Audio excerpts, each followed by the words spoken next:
All right. So I'm gonna make a little suggestion before we get started tonight.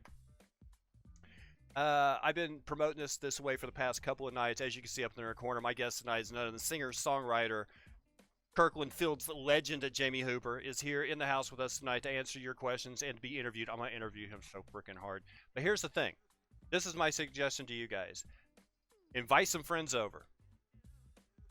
Start playing Trivial Pursuit 80s edition. When you get stuck on a question, put it in chat. I guarantee you either me or my boy up here will have the answer. That's the pitch tonight. That's what you guys got to do. Let me try D Live. He's a cheap tart. All right, so hold on. Everything ready? Everything's ready. Okay. Tonight, on a very special edition Public Access Live, my guest, singer-songwriter Jamey Hooper is in the house, and that interview begins in 3, 2, 1.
Welcome to Public Access Live, your window through my window. My guest tonight is none other than singer-songwriter, lead singer of how many bands? I don't know. I don't know. 2 or 3. 2 or 3? Somewhere. Yeah. What's me the now. what? Just you? Yeah, it's just me now. Doing your own thing? Yeah, but yeah. Couple So bands, yeah. so you've kicked the new power generation to the curb, and now you're doing solo work, huh? Yeah. Kick the revolution to the curb. Now we're moving on. All right. Sign All of right. the times. Solo again. What got you hooked on being on stage and having people? It just was there early on as a kid. You know, when you love to perform, you pull your family in the room and you do skits and songs and whatever. And you know, I was in choir since I was 5 or 6 years old and just loved to perform. And that's it. It just was kind of there. Did you play with the theater idea, or was it always the music aspect of being on stage? Did you have a big personality? No. See, that's the thing. You know, I was kind of shy, but to me, it was like a safe space to be on stage. I felt like, you know, in crowds and whatever, I dealt with anxiety and whatever, but being on stage seemed safe to me. It's like I can perform, and I never had a problem like reading a report out loud in front of class or doing a speech. It was just fine with me. It's like Class clown? No, not at all. Class clown's catalyst. Were you guys? Were you the one putting the class clown up to things because they weren't smart enough to come up with their own ideas? No, but I like to sit by the class clown. I mean, they were a lot of catalyst fun. is the best job. Yeah. You never got in trouble. You're like, hey, Steve. You know what'd be funny is if somebody stood up right now and mooned the teacher, and then he would do it, and you're like, yeah, man, you shouldn't have. yeah, you should have done that. Look at you now. That's the best job ever. Yeah, that's how Roger Stone got started. A lot of people don't know that. No, but in school, I like to hang out with the drama kids and the kids that perform. The actors, because they were the most fun. That's different than the drama kids. Well, you know what I mean. Back then, drama kids now has a different meaning, I guess. But no, basically, kids that were in drama and that did, theater. Do you think kids are having trouble coping with school nowadays? Mm-hmm. Do you think it has anything to do with them taking away the smoke hole? Because used to, when you let the kids in the Yes. trench coats go have a smoke outside, they usually didn't mess with anybody after that. There needs to be studies done on that. Mr. Hooper, which year of the 1980s was most important? Thank you so much. Yikes. I'd like to throw out there just what year did Phil Collins come out with Against All Odds? Yeah. What year was that? I'm trying to figure out what level of sarcasm that is because From the I hope it is. But no, 1985 always comes back.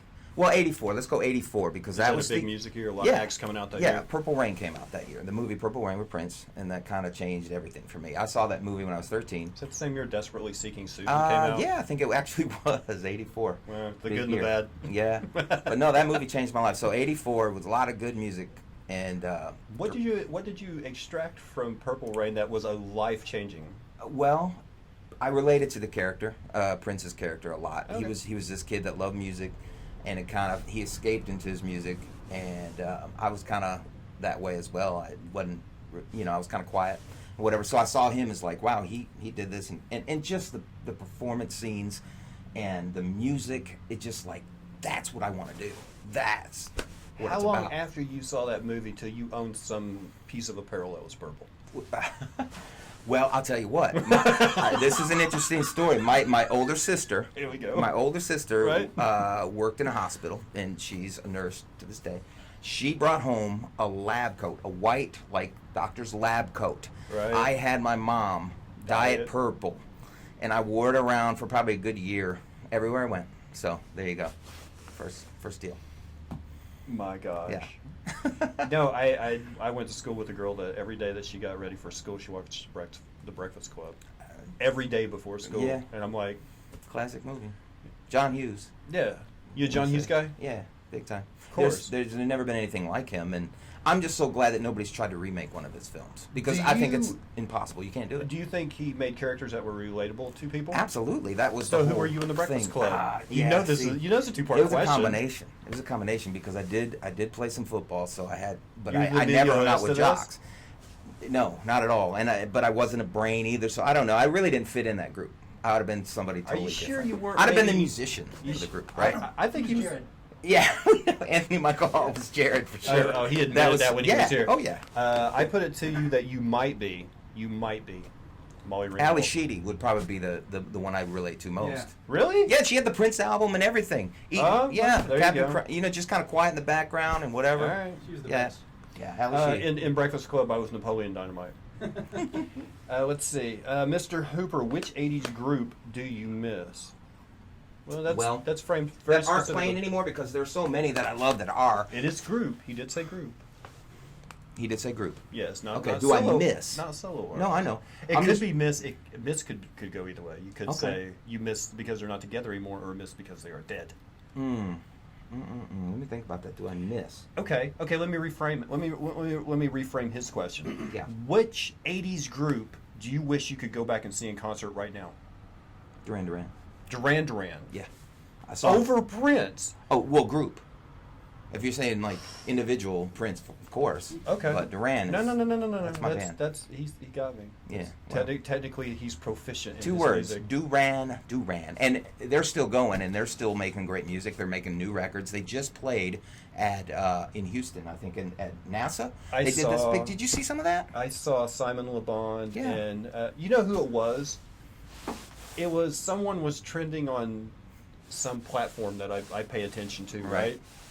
And I'm like, that guy looks familiar. He's 60 now. No. It wasn't the usual players. Okay. It wasn't. I was like, because if it had said Simon Le Bon or John Taylor, I would have been like Duran Duran. But it Yes. was like the third member. Nick Rhodes, Yeah. maybe the keyboard player. I think it was Or Nick Rhodes. Roger Taylor. No, it was Nick Rhodes because Yeah. I saw this guy and I'm like, he looks familiar. I should know him. The Yeah. name is definitely on the tip. man. And I'm like, was he Duran Duran? And then you Yeah. like looked and because he has had the same wife forever. Yeah. And she's taller than him. She's beautiful. She was the girl that was in the Rio video. That's Nick's wife to this day. In the what? In the Rio video. Oh. Remember Rio from Duran Duran? The exotic, beautiful. That's his woman. Pretty cool. Not bad. She And doesn't. Simon's been married a long time. She's okay. She doesn't make me hungry like a wolf. Yeah, love me some Duran. I'm glad they're still playing. What was that kind of? Was there music that was grooming you for Duran? Was there things that you were listening to that when Duran Duran came out, it was like the next evolution of something you were? Were you into Simple Minds? Were you Talking Heads? Were you maybe the German scene? Did you listen to Bauhaus or some of the Perry Farrell early. stuff? No, not that early. Duran was one of my first delves into new wave. Okay. They made new wave accessible to me, and All right. then some say, well, they were new romantics, whatever. Some kind of it all blends together a bit. But but Duran and then In Excess as well. They were We covered a lot of NXS. wow. I mean, well, it was universal groove. yeah. You could Yeah. play. You could play in excess, and it didn't matter what genre, Right. gender, or background you came from.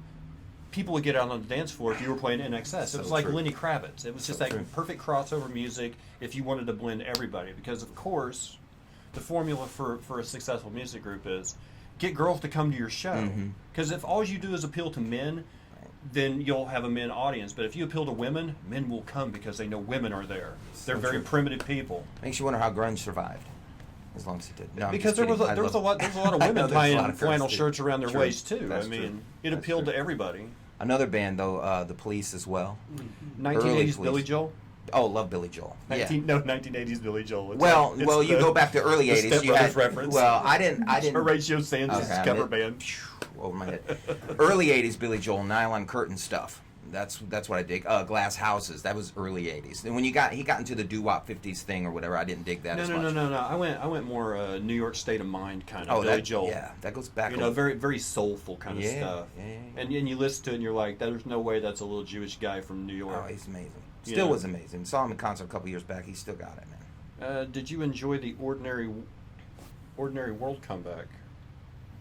Are they referring to when I don't know the original band got back together in 2004 and 5, and they brought back Andy, and it was the original 5, and they did another tour again. What was the most exotic thing that you were listening to back then? Because Duran Duran was on American radio. Was there Yeah. anything, were you listening to like the Happy Mondays, or was there anything like overseas that you were into that nobody else was like, that was your thing? Like in my school, if you were doing lines from Flying Circus, that eliminated 98% of the rest of the population. Because Yeah. everybody else is doing lines from Eddie Murphy, Comedian, or Delirious. Nothing really overseas in the early 80s, but I was listening to like Stevie Wonder albums in the 80s, and none Intervision? of my friends were. Talking Book, Intervision's the best yeah, album of that's all a great time. album. Jesus People of America. Oh yeah, all that stuff. What's from the name of era. that? Is that a Hammond? You know Hammond that, B organ. is he playing that, or the plays- Hammond electric piano at the beginning of Jesus People? You know what I'm talking about? He liked to play. It's an organ. No, it is an organ. You're right. Yeah, But he played everything. it's a great sound. Yeah, it was great. But no, gosh, I was into the Minneapolis sound more than anyone. I mean, all those groups that Prince formed and had a was piece the of. grunge. Well, yeah, whatever. But no, you're talking about what kind of groups I was into that nobody else was. It was like bands like The Time and The Family. Morse and, Day? And yeah. I mean, there wasn't a lot of people into like those albums and all those Prince offsprings, you know, in Minneapolis. I was shopped into at that. Oak Tree. Oak Tree. There was something. So much music. There. Okay, here's the thing, because I'm old. So when someone like Bruno Mars comes out with a song like his little funk tune that he did at the Super Bowl halftime show, and then I was looking at my kids going, yeah, that's definitely a Jungle Love ripoff. Yeah, that's and straight then, out of. and then my kids are like, what's Jungle Love? And I'm like, oh, Well- thank goodness I can expose you to Morris Day. Well, it's funny you say that because every time Morris does a show now, he always gets up there and talks about that. And so, you know, Bruno Mars, what he's doing, he's a talented cat. Yeah. But he got it from us. You know, we did that first. So, but he does it brilliantly. Bruno Mars is a But talented dude. the time they were groundbreaking. I mean, who else had a hype man on stage I know. whose only job was to dance and hold a mirror for the lead singer? Jerome Benton had a snare. He had a snare and a drumstick. They didn't even give him. They didn't even give him two. Oh, and I think there might have been a cowbell on there. And that's what he played right, in Jerome. between getting the mirror Getting the for mirror. Jerome. Yeah, that's beautiful. Good Let's times. see. Good times. Where do you? You're still writing music. Yeah, I'm So- working on an album right now, full length. Do you draw inspiration from anything modern? Is there someone out there that you listen to and you're correct. like, that person Sure. just really makes me? Yeah, there's a lot. Actually. Is there? I mean, I love this guy named Gavin DeGraw. I get compared to all the time because our voices are kind of similar. Gavin DeGraw's writing good songs. John Mayer hasn't written a bad song yet. I mean, Yeah, but he's he's a better comedian, to be honest. yeah. Well, He was great at the stand-up. he's great. I love Adele. I think she's amazing. I hope she does another record. I'm a big fan. I love her voice. What gosh, would who you else? have to do before I- you think you made it? I don't know. Man. What would be the finish line? Would it be For me like personally, if they had you sing a James Bond intro? Like That would be- that's small that's company, up there. right? yeah, it is a small company. That's Yeah. up there. You've reached a certain status if they're asking you to do a Bond theme. Yeah, it's big time. Duran Duran did a Bond thing. Yeah. Paul McCartney did a Bond. I mean, Tina come on. Turner did, even though Bono and Edge were the ones who wrote the lyrics for Oh, it. really? It's a Okay. great song. Yeah, Yeah. Goldeneye. Yeah. Tina Okay. Turner sang it, Oh, but that's that was a right. Bono and Edge That's a great written song. song. That's right. Wow. I think Cornell might have written his own. No, but there's a lot of like new groups that I like a lot that I'm kind of discovering that have a lot of new wave influence. You can just hear it. The 1975. I mean, I've always loved Muse. They've been around a while, but Muse, The Killers, gosh, great stuff from those type of bands. I really dig. So yeah, there's a lot of good stuff out there. You're multi-instrumental too, aren't you? I play keyboard mostly, but I do play a little guitar. I mean, playing keyboard helps a songwriter. Does quite a bit, right? Sure. Being able to. Yeah, it really does. To know your basics on the keyboard helps you when you come to writing melodies and whatnot. Yeah, yeah, it's helpful. Are you hoping to ever put your knowledge into someone? I mean, are you My son? I do all the well, time. I mean, of course, we all want to like mentor our children, but I mean, someone who you might see as not family, but you definitely see the spark, and you're like, I could. Oh, I'd love that. Yeah, if I had an opportunity to do that, and I saw some young kid that just had the qualities that I think are great or whatever, and I thought I could. I'd love to speak into their lives. That'd be awesome. You do a lot of family kind of oriented, all ages kind of shows, right? Yeah, when I can. I mean, you play in clubs and stuff, and a lot of times some of my my kids can't get into a lot of my club gigs, but yeah, I mean, it's what I can. I'm family oriented, whatever. But as many people that can come out, the better, right? I mean, there's no age limit. That's good. That's right. This is a little too soon. Come on, man. This is personal. But I'll ask him anyway. It is in the form of a question. It won't get me banned. Where were you when you heard Rutger Hauer died? I'm sorry. Okay, well, you answer that question. Where were you? When I heard Rutger Hauer died, Mm-hmm. I was on Facebook because if you know anything about comedians, as soon as something happens, they have to do a hot take. Well, then, okay. So if you have 100 comedians that you're friends with on social media, you'll get 100 hot takes, and all of them were doing the Blade Runner, Tears of Ryan's speech, and I'm like, you guys are missing out on Blind Fury. Best lines ever, Blind Fury. Blind guy going, I get the window seat. Mm. Love Blade Runner. That's the first movie. It's good. Who are you hoping to see before they quit touring? Like in concert? Yeah. Well, I got to see U2. Got to see Paul McCartney. Saw Prince in '95 when the only time he ever came to Oklahoma. Got to see him. Saw Billy Joel. I didn't get to see Elton. I wanted to see Elton John. And the funny thing, he was just in town, and it was like I had heard that he wasn't gonna be in Tulsa for a long, long time, right? And then it was just like a day before the show, everybody saying, "Yeah, I got Elton tickets." I'm like, what? I didn't know about it. I missed out on that, and I feel bad because when am I gonna get to see him again? I missed out on Ted the Wet Sprocket with Big Head Todd opening. When was this? Like 2 weeks ago at the Canes. And was that a bucket list thing for you? Those guys, those bands? Well, or I've have you already seen them before? Okay. I'd seen them, but Glenn Phillips is one of my favorites. Lead singer of Toad the Wet Sprocket. Yeah. He did some work with Alison Krauss. Did they sing the song? Water. Am I thinking of a different band? Yes, they do. That's that one. them. That's their song. That's Okay. Toad. That's the one I remember. What about Prince? Were you crushed to find out that he passed? Devastated. Yeah. Yeah, I can't even begin to tell you how that made me feel. I remember picking up another friend of mine. I went over to his house because he was so distraught because he's as big a Prince fan as me. And I remember we just went to the local restaurant and just drank and played Prince music on the jukebox for like 3-4 hours. And it was devastating. What Crazy. do you suppose the emotional context is with people that don't know other people that you still get upset or emotional over? Do you think it's like there are certain people who you look up to who you always assume you're going to meet someday, and then when you don't get that opportunity, is that what makes us sad when we lose somebody who we didn't know really? Right. I think it's the fact that it takes a piece of your childhood away. You feel like, wow, my superhero's mortal kind of deal. It's like Superman dying or something. At least it was for me with Prince. And then you got the fact that I'll never hear anything new from him again. There'll be no more new Prince music out. And yeah, I don't know. It's a human thing, I guess. When you lose your heroes, it's how do you even explain that? It's crazy. Yeah, it's hard. Did you ever see Prince live? Yeah, I saw him in '95. The only time he's ever come to Oklahoma. Played Oklahoma City, and it was fantastic. Amazing show. Was it a spiritual moment? Kind of. At times there were some spiritual moments in that show. It's been a long time, but I remember. I'm not comparing. I'm just saying, like, I saw Flaming Lips live at the Zoo show. Mm. UFOs over the zoo. Mm-hmm. and there was something kind of spiritual about it Yeah, because they had sure. like 2 choir sections. One were all dressed up like aliens, and then were all dressed up like Santa Clauses. But when they sang together, Man. it was a Yeah. crazy show as far as costumes and design and everything. But the Yeah. music and the presentation was.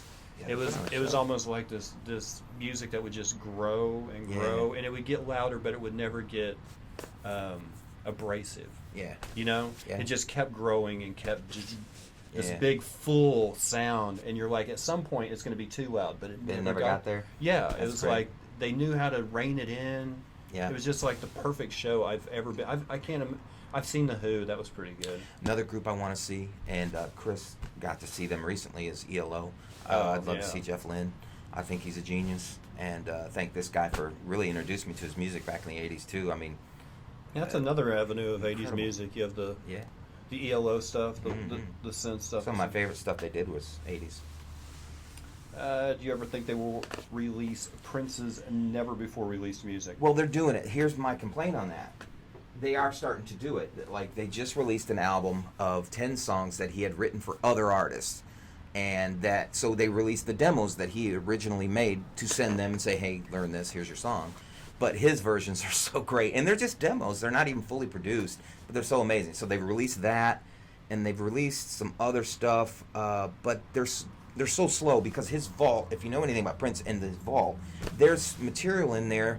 I heard somebody say that he could release an album, full-length album, once a year for the next 100 years. That's how much stuff's in there. And there's full-length films in there, and there's videos and all this stuff, so they need to come faster with it. I just know they're very protective of his That's property. That's true, too, and there was some... Because there's people that are their job Yeah. is to scour YouTube to make sure that Yes. if you have an SNL video up there, they take it Yeah. down. I You know. know they Prince- they copyright strike it. But Yeah. you still find SNL videos. You won't Yeah. find Prince music on YouTube. Like, he's got his people work good. Because I was just They've trying to lifted it now, but yeah, you're right. There was a time when it was just... I think Prince himself was up late at night going, nope, nope, nope. I'm pushing the buttons himself. Literally in this. Yeah, I this know, it's mind, hard. Because there's, I don't know how to frame them.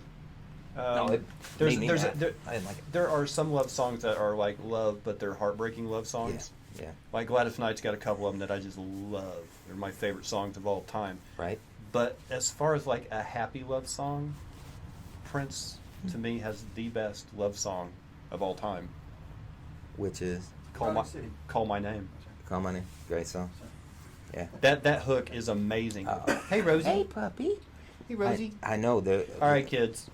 Come here, Rosie. Rosie. We haven't had a dog on camera in a while. Here we go. Because Ollie was our little dog. This is Rosie. Excited. Okay. All right. Bye bye. See you later. Well, you can hang out. She's all over the place. Yeah. How are you doing? Rosie Posey. Oh, sweetheart. Yes, it is Rosie. Thank you for that shout out for Rosie. Would you go to a hologram Prince concert? Ooh, that's a great question. I went to last That's year. just pretty much a light and magic I version know, of right? I animatronics, don't know. though. Yeah, but you'd be Yeah. celebrating fans who love Prince's music too. How much are That's true. No, You're no. right. Yeah, that would be hard. I don't know. I really Would you don't know. spend the money though? That's probably the. I did spend the money when the orchestration of Prince's music came to Tulsa last year. That was fun, but that's a different thing altogether. Are you- But it was just Are you worried that might set a precedent for what they can charge people for? Because Probably. I mean, I see it as a slippery slope. A lot of Yeah. people may not look at it that way. No. But think of this: first, you're paying for holograms of basically cover acts because they're not doing the music. They're basically doing all their hits. It's just Yeah. a light version of it. What about Comic-Cons? You know, a panel at Comic-Con of holographic William Shatner, Leonard Nimoy, DeForest Kelly. I mean, Yeah. and they're charging man. for that. It's like, wait a minute, like People where, are paying. Where They're is this paying. going to end up? Because I know that rabbit hole's deep. it's like That charging could be people crazy. for who's creating the content, I know, who's right? taking the money in, where does it go? Does it go to Shatner's? Well, Shatner's alive, but does it go to like Leonard Nimoy's family? You know what I mean? Yeah, I do. And, That's a and scary how thought. long till they start permeating the movies? Oh, we have a Yeah. new movie with Doris Day and Rock Hudson. Yeah. What? They can No. do that, right? Guyver UK has a question. Oh, yeah. And no one asked me, but my answer would be all hair metal. What Which is- 80s stars would you put on a crashing plane? all hair metal. Chris said it. All hair Basically, metal. all hair metal. What if they actually started in the 70s when hair was cool? I wouldn't want to put anybody on a crashing plane. I know, but I'm just to like tell you the there's truth, tons of How about the cookie, music? Just Their music on a crashing plane. there's there we tons go. of cookie cutter 80s hair bands Yeah. out there like Yeah. Winger and Tora Yes. Tora and Skid Row. But for the guys that started in the 70s They got grunge. and were like the Yeah. They're not the same. Mount Rushmore of hair bands like Kiss. No, Kiss is different. exactly. Van Halen's different. Yeah. Yeah. but Because Right. they started in the 70s. These weren't 80s hair bands. Yeah, These yeah. were Yeah, guys talking that about- already had the hair. They're real rock Lemmy, and roll. you would have Right. to technically, if you start putting hair bands on planes, Motorhead has to go. I'm talking about the And late nobody's- 80s. Yeah. Stuff. All that mess. Oh, Yeah. of course. Let's see. I was thinking the Brady Bunch maybe. Maybe not. Maybe all. In between music and stuff, what do you like to geek out on? You a movie Geek guy? out on? You a movie guy? You a board game, video game? You like comic books? You like graphic novels? Which thing? Let me ask you this: of all the things I mentioned, do any of those make you go, "I gotta have that"? New Marvel movies coming out right here in the vein. I mean, what's your? There's got to be something, a passion other than music, like a Oh, yeah. secondary passion. Lots of passion. I try to keep up with all the Marvel movies. I love all the Marvel movies, obviously. Were you a comic book? Yeah, I kid? did. I collected comic books in the 80s. I certainly did. Are you And mad whenever the movies don't follow the books exactly? Not or- as much. No. Just reinterpretation. Yeah. I mean, I love the Avengers. I collected Avengers comics, Hulk comics. I had a ton of those. Thor. I stayed in gosh, what else? just Dark Horse. Yeah, really. So see, that's later on. I Jedi was- Rogue Squadron, Mara Yeah, Jade that's way stuff. later on. I didn't get into comic books early on. I think we had Archie. You know what I want to see? Yeah. Yeah, Archie. I remember my sister had a bunch of Archie comics. You know what I want to see the movie made, and they probably won't do it because it was such a. It's more of a random thing. You couldn't keep this group together, but the Defenders. Oh, Marvel yeah. Comics Defenders. Yeah. So many great. Yes. I mean, Black Panther was in the Defenders. Submariner. The Hulk was in it for a while. I mean, so many. The Man Called Nova. I mean, all these great Very characters, but they eclectic, never right? stayed together, right? They were very Yeah. eclectic. Yeah. So I'd like to see that film That'd be made, but I don't think it will probably be made. I want them to make a probably about the time of Rogue One, probably in that time frame. Just pre Star Wars movie is the one I want. Pre Star Wars. But Like I don't, way pre? No, not like. No, I don't want young Anakin. What I want, because I was really upset. Yeah, Cookie's in here too. Oh, you guys want to see Cookie? Cookie. Come here, Cookies. Come Hi, on. Cookie. You guys got to meet the new pups. Oh, This is So Cookie. Sweet. Cookie. I Cookie. love the name Cookie. Okay. Oh, Oh, that's a sweet girl. what a sweet cookie. Oliver used to sit up here during the whole Yeah. interview. That's But- awesome. Oh, sweet. We lost him a couple of 4 weeks ago. Sorry to hear that. Yeah, he was family. Turns out. Oh yeah, there. Let's see. That's a family. So whenever Solo came out, and Still haven't seen it. I know that's blasphemy. Because Well, because my guy who I wanted to play him. do you didn't want me play to? him. Do you want me Yeah. to? I know, They that's- got the second best guy. I don't Yeah, think anything they I'm do. going to say is conditioned as a spoiler. Mhm. I mean, Yeah. but Donald Glover steals that show. He does. Okay. He does. He's an amazing young Lando Calrissian to the point where you can't take your eyes Is off he of related him. to Danny Glover in I any don't way? think so. Okay, I'll just. No, he came up through Whitest Kids You Know, YouTube stuff. YouTube, Okay. Comedy Troupe. Fantastic. Yeah, he He's a polymath. yeah he worked Yeah. he worked up quick. Believe it. He worked Yeah. his way up real quick. That's cool. But, Stand-up music. The problem with Solo I had was we all know about him. Yeah. You know, you made a movie about a guy we know he likes to hang out in dive bars. We know he might And he believe shoots in first. something bigger than himself. We know he shoots first. You know, like there's certain things we already know about. We know he's a scoundrel. Yes. Yes. He revels in it. He's a Yeah. little bit of a troll. We know these things. We don't need a movie about it. But for me, I've always wanted to know, and I've been corrected on this before, because at the beginning of Star Wars, Luke's over there, cleaning R2-D2 before they pop the little Yeah, the hologram hologram. comes out, and he's Mhm. like, "Ooh, what's this?" That kind of stuff. C-3PO says, he goes, I don't know what he's talking about, our master Obi-Wan. Our last master was Captain Antilles. Yes. Now, here's the thing. I always thought that meant Wedge Antilles Mm. of Rogue Dad. Squadron. No, it is. It's Wedge's dad. Wedge's dad. So, because at the end of every of the first 3 movies, you always see, or at the first and third movies, there's only 3 ships that's leaving the Death Star before it blows up. Right. It's Luke's X-wing, the Millennium Falcon, Wedge. and Wedge Antilles. Wedge survives. He's dancing with the Ewoks at the end of Jedi. Yes, He yes, he survives is. again, right? Yes.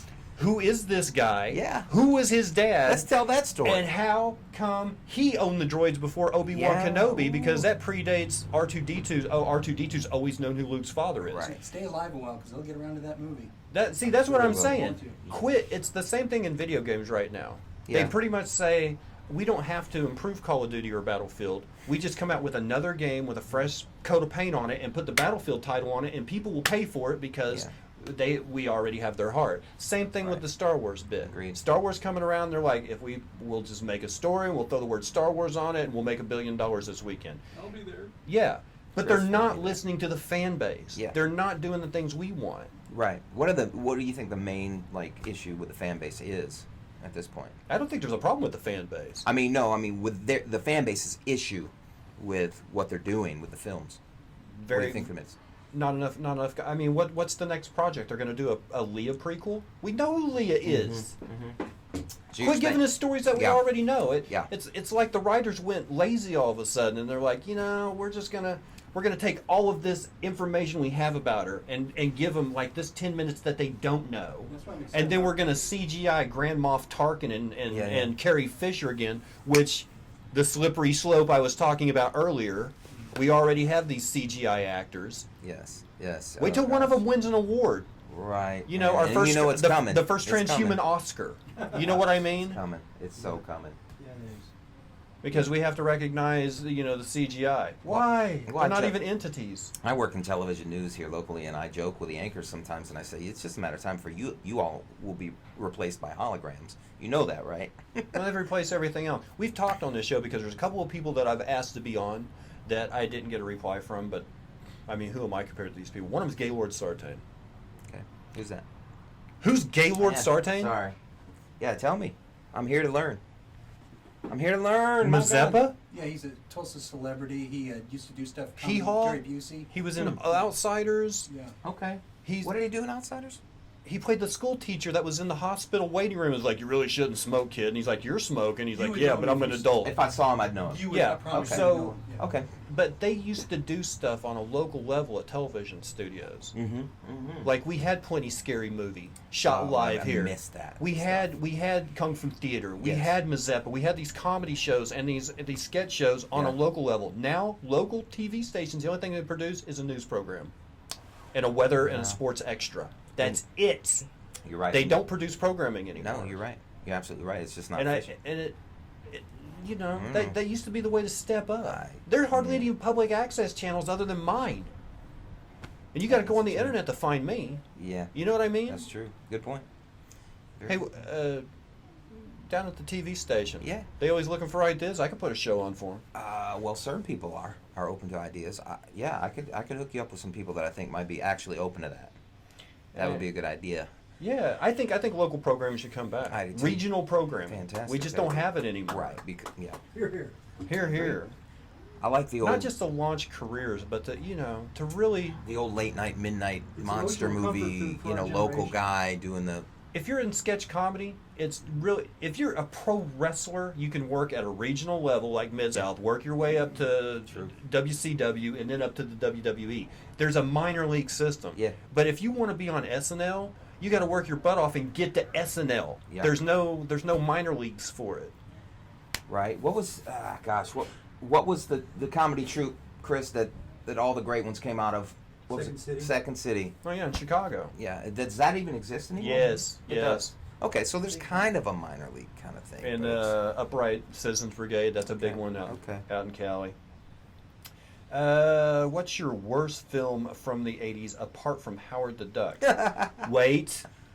worst film, man. There's so many. First of films. all, the Lucas connection and having Leah, Marty McFly's mom. What's her name? Oh, Leah Thompson. Leah Thompson in it.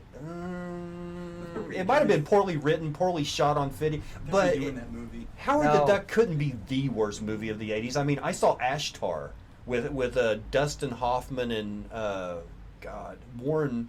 Warren Beatty. Yes, Warren Beatty. That was a total piece. Or Legal Eagles with Daryl Hannah and Robert Redford. If you want to talk turds on a plate, we can go there. There's a lot of bad ones. Howard the Duck is just. It was so bad it was good. It was like Napoleon Dynamite. It was so awful. That was George Lucas that did that. I That's when people know. found out he was infallible. Yeah, sure. Lucas has never made a mistake. Oh, really? Short Circuit? No. Short my Circuit beer. was amazing. Johnny Five? Johnny like Five was Short Circuit. amazing. And Short Circuit 2. There you go. That shows you. There wasn't a Howard the Duck 2. Short Circuit at least had a sequel. That's true. So that means it made a money grab. Yeah. My kids love that one. Let me ask you something. If you had made 3 Weekend at Bernie's and 2 Mannequin movies, don't you think you'd still have money today? I mean, where's Yes. this Andrew McCarthy guy at these days? Don't know. He's one of those ones that just kind of. Jonathan went away. Silverman popped his head back up. He showed up on an episode of Friends once upon a time, but Andrew McCarthy just. He's gone. He's no Richard Grieco. He was. Richard Grieco. Richard Grieco's a good When he's reference. supposed to be like this. He was supposed to 21 Jump Street when it came Yeah. out. They're like Richard Grieco. He's going to be And the he had next. his own show, right? He did one movie. Well, he had his own. I could have swore he had his own television show for a while. Oh, did like they? a spin-off of Did they? 21. He was a cop. Was Chris, it? can you look that up? Grieco had We his don't have own a show. fact checker here. Well, he's the producer. By God. No, I'm sure he had his own show because I remember because the open to the show was "Hot in the City" by Billy Idol. I remember that. By God, somebody look that up because What a horrible dream. I it know, was right? seriously, and he's he's just Richard Grieco, and he's just this cool person. So he's we driving were around. going to and- kind of steer the conversation towards how Sorry. Johnny Depp has really Wait. just eclipsed Richard Grieco, Oh, big but time. no. Gates McFadden was on that show too, Oh I my think. God. Okay, see, Yeah, I know. I know I need exactly to know what the you're name. talking about. Yeah. What's that? Hot in the city, hot in the city tonight. Richard Grieco. I'm telling you, he had his own show. It's there. I'll find it. I'll find it later if you don't now. See, I'll find it that's later. actually 90s television. No, that's No, late I'm 80s. pretty sure it was late 80s, but it could have went into the... It did start 88, Yeah, yeah. 89. Tracy Ullman Show, 21 Jump Oh Street. man, Tracy Ullman show was great. Those were the original Fox shows. Yeah, yeah. But when they were only doing weekend programming, and the rest of the week it was UHF 23 Right. or whatever. Yeah. Oh, God. I forgot about that. Hot in the city. Booker. Richard. Yeah. Booker! That's it, Chris! I You wouldn't got name it! Mojo Kiki. Booker. That was the name of the show. Oh, I don't know how wow. many seasons it had. We thank Mojo for that. Mojo, thank you. Turds on a Plate and you missed the Splash films. I didn't miss it. There's some films that were so bad, I just chose not even to mention their badness. Splash. Good Lord.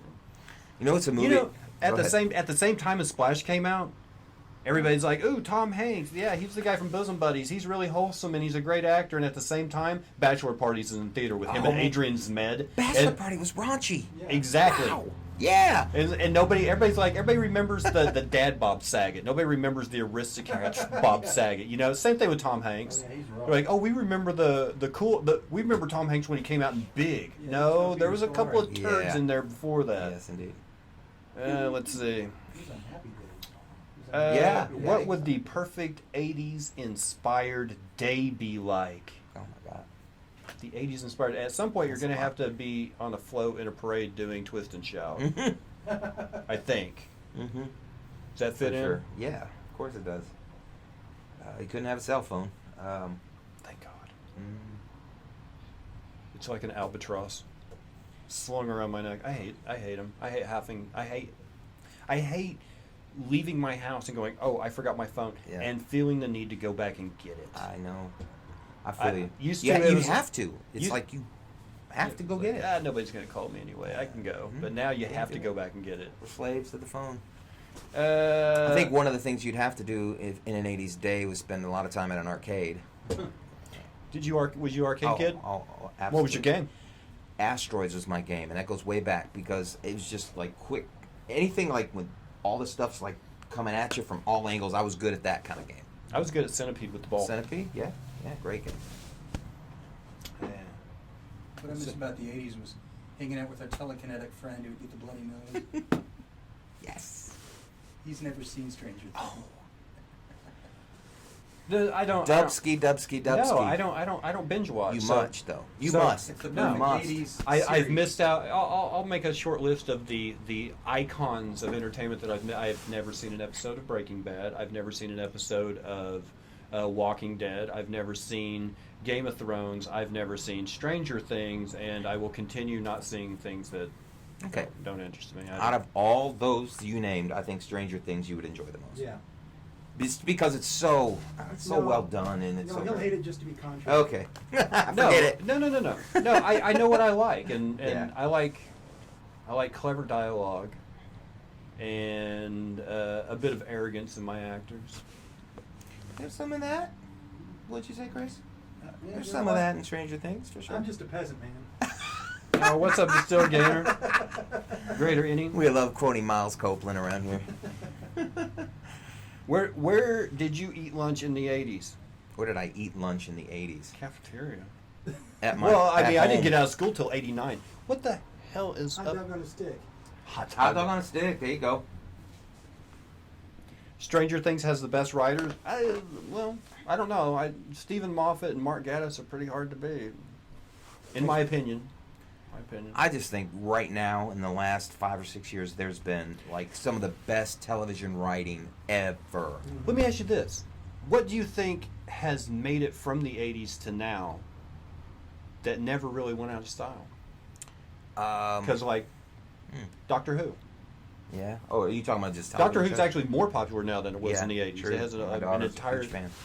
But what do you think has carried on? What title? What you know? Because new retro wave is super hot right now, I know, right? and there's a lot of that. And here's the thing: there's a lot of the music that I'll listen to, and I'll be like, "Oh, that reminds me of an '80s song," and I'll go Yes. back and listen to the '80s song, and it sounds nothing like the new stuff. You Yeah. can't make a playlist of both because they just don't sound alike. It's Yeah. like they took all the best parts of '80s music and put it into new music. That's what they're doing. That's what they're doing. These kids are studying now the '80s, and they're King they're Crimson is such digging an it. underrated band. Mm-hmm. There you go. Adrian Blue. Adrian Belew. Were you a Zappa guy?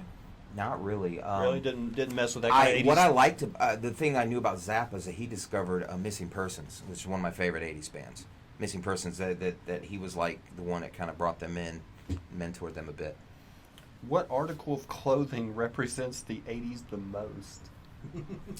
I still have a pair. They're very popular now with the kids. The Van tennis shoes, the checkered Vans. Oh, checkered shoes. Vans. Now they've been huge for the last 10 years. The Jeff Spicoli. Spicoli Vans. Yep. All the kids My are still daughter's a wearing pair of something. them. Parachute pants. She had parachute pants. Yeah, 79 pockets. Yeah. Levi's 501 jeans. Parachute pants were the first cargos. Yeah. They were just That's- satiny. That's a good point. They were just You're satiny. right. They were just made of parachute material. I can't think. Lot I'm of trying to good think. stuff. I'm trying to think of like TV. I'm trying to think of TV. Remember in BA, like kids had like bandanas tied around their Yeah. I never Oh, did that. I God. thought they were freaking Chachi or something. Chachi or- Or the kids with their rolled cuff Yeah. jeans and their, Polos were big with the collar. Yeah. And the Polos, Kohans. Izods. Yeah. the Kohans Kohans. with the white socks. Yeah. Oh yeah. Yeah. Interesting. You know, it's funny. It's funny. You've pretty much declared your devotion to Prince. Mm-hmm. Nothing for the icon of the '80s. You have not made Bowie? one Michael Jackson reference at all. I love Michael too. In fact, I was a big Jackson 5 fan when I was really little. My brother had the records of Jackson 5, so I love Michael when the little Michael, and then when he started doing like Off the Wall, I think is a better record than Thriller. I liked Off the Wall, his first solo album. Right. that Where are he you did. from originally? Battle Creek, Michigan is where I'm Yeah. from. My dad, we lived in Detroit for a while. My dad's from Detroit. We grew up in that area. So I was raised with a lot of 70s funk and Motown and stuff like that. Well, and with the Beatles mixed in. '70s Detroit. Yeah. '70s '80s Detroit. You're stuck in Journeyville. Did you know RoboCop? It was a beautiful time. No, but that's great. That's a funny movie. I mean, basically, This one. you have Detroit as Motown, Yeah. Journey, Alice Cooper. I didn't get the and Journey the West thing. Sprocket. I mean, those are like the four biggest names out of Detroit. Iggy Pop. Well, Iggy Pop was a Detroit guy. yeah, Yeah, Iggy he's Pop's from Detroit. So's Bob Seger. Love Iggy. Oh, that's right, Bob Seger. Journey, I think they're from San Francisco, aren't they? No. Check that out, Chris, because I don't ever recall Journey being from Detroit. Yeah, because I know all my Detroiters. Jack White is a Detroit guy Do who you? I I really need to dig. charge my phone. Yeah. Oh, that's a shame. Hey, Okay. something else I also want to throw at you. Did you know Billy Corgan was in a sitcom when he was little? Tell him that story. Tell him that, because that's For those of you who don't brilliant. know and don't have the internet to fact check me, Billy Corgan, the lead singer of the Smashing Pumpkins, was originally the little boy Billy in freaking brilliant. in the American TV sitcom A Small Wonder. It's so true. As long as you don't fact check me, it's the best news you've heard all day. Oh, that's good. Let's see, So not good. Raw. Oh, wait. Eddie Murphy's red leather jacket from Delirious. Oh, That was yeah. pretty much a Thriller jacket. Yeah, pretty much. You're right. Very similar. Yeah. Yeah. So, when did you become a member of Members Only? Never. Never? I don't think I could ever afford one of those jackets as a kid. But they're great, but I could never afford one. Oh, puppies Come here, everywhere. puppies. Look at the They're puppies. so happy. Yeah, puppies. Oh, I'm so glad they're in here. Puppies and puppies and You know, we used to do a test, and we called it the Ollie Test. Yeah. And my dog would come in. He was always sitting right here when the interview started, and people would say they could tell how good the interview was by how long he would stay. Oh yeah. Like if he would jump down and leave, they're like, "This isn't going to be a very good interview." It's gonna suck. So I've had like you and Jared and David Souders and I'm trying to think who else has been on since. I think I've had 4 guests since Oliver passed. Man, And I was always wondering, it's like, I wonder if this guy would hold up to Oliver. Oh, Billy Bazaar came by. That's right. Well, this is an honor being here. I'm enjoying this. This is great. Dude, Appreciate it, man. this Appreciate is super it. fun. Yeah, Are you it's kidding great. me? Really fun. I can't believe you turned me down all this time. You know I've been on for like 2 years. I didn't know. I would never turn you down. Oh yeah, that's right. Jacob Hatfield was there. Yeah, but I forgot about Jacob. He's a good filmmaker guy. Yeah. I saw a little bit of the interview. That was great. What I saw. What's the next question? Anybody? Nobody's Talking 80s? nobody's posting No questions 80s right stuff. now, so Okay. it's up to me to keep it going. Keep it going. Um, There was something I was going to talk to you about. do you game at all? Game? No, but my son does. What's he into? All the Call of Duties. Uh, What's the game where you, So he's you like build shooters your own and- world? He likes the shooter games, but he also Fortnite? likes Fortnite. I think he plays Fortnite. What's the other one before that where you build everything? Oh, you build stuff? Yeah, you build your Oh, I don't. There's a lot of those games. I don't. It's really, really big and popular. It has been for years. Anyway, he's a gamer. He's 19, so he's really into all that. Is there anything you've I can't watched him and keep you're up. like, oh, that looks all right? Yeah, Show all me how well, to- the Call of Duty games, especially the World War II ones, I love because my grandfather was a World War II vet. So some of the realism and all that with those games. I'm like, You were going to wow. ask me a question. Yeah, I was. This Gonna is my ask you show. something. I know, but I don't get to talk to you very often. So I was Oh. going to ask you. I just Sims? wanted your. Is that what you're talking about, Sims? Yeah. Oh, maybe. Sims real world game? I don't know. I'm just throwing Oh. stuff out there. Maybe. Go- Minecraft? He's got Minecraft. That's it. yes. He's a Mother's Minecraft on kid. fire. Likes that. she knows all the answers. Yeah, he loves all those type of games, man. He could tell you about them. I could not. But yeah. We were Not talking. really We were games. talking before the show about the scene. Yeah. The music scene around Tulsa. Yeah. And do you think it's important for guys who were so instrumental in the scene in the past to Yeah. still have some sort of, not position, but some sort of place Yeah, I in really the would love to current see scene? it. Not to constantly be droning on Right. about, hey, back in my day. No. It's more of an artistic pool of talent where Yeah. you go, hey, when you guys were out playing, how did you come up with a bass line? Or, Yeah, how absolutely. did you guys work together? And I would like to see more of that. I don't think there's enough of that. There's some great artists that I never hear from anymore who I'd love to hear from, and I think they'd have a lot to say to the new generation of well, what about this? The Cookie's in here. Cookie. What about this? What about, because like at say the Looney Bin, Mhm. they used to do comedy workshops, right? Right. Where guys just getting started would help out some of the other guys and show them how to work That's through jokes and stuff like that. pretty What cool. if like a day at Kane's Ballroom where you had a local band workshop where anybody could come, you have a couple of kits set up, a couple of drum kits, a couple of keyboard stations, a couple Yeah. of guitars plugged in, and you're like, all right, well, this is how our band used to do it. We'd come in Yeah. and so-and-so would bring an idea in on guitar, and you have that guy start playing, and then you're like, and then he would give it to the bass player, and the bass player would work out like, Yeah, that'd do be it, fantastic. and actually show people how to, because basically the thing that the internet is killing us on is the ability to rewind a song to learn it, like we had to do, or pull the needle back to learn.